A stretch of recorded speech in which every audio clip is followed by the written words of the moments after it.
আমাদের গল্পটি গ্রাম বাংলায় হারিয়ে যাওয়া ঐতিহ্য খেজুর রস ও খেজুর রসের গুড় বানানোর দৃশ্যপট তুলে ধরা হয়েছে।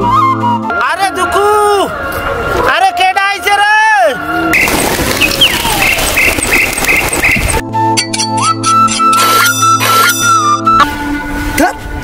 ভাল লাগে না।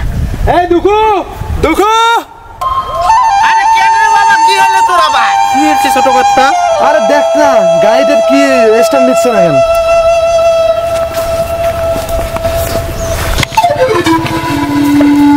সব তো ঠিক হয়ে আছে।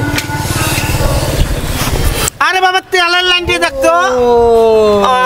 তেল নাই রে বাবা, গাড়ির তেল নাই। আপনি এই সাত সকালে এইখানে কেন? ঠান্ডা লেগে যাবে তো আপনার। এই চুপ কর।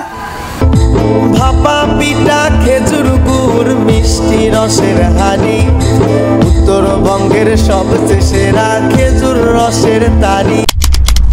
ছোট কর্তা, আজকে গুড়ের কোয়ালিটি খুব সুন্দর হয়েছে।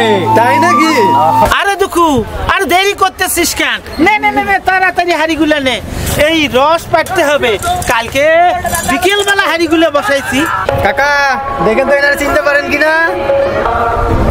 গাছ কাটিতে যাই, খেজুর গাছের মিষ্টি রসের তুলনা যে না।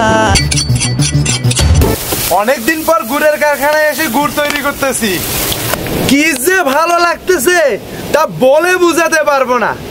দেখ তো ভালো করে আমাদের চিনতে পারিস কিনা। আরে কাকা বলেন কি, আপনি আমাদের পরেশ কাকা না?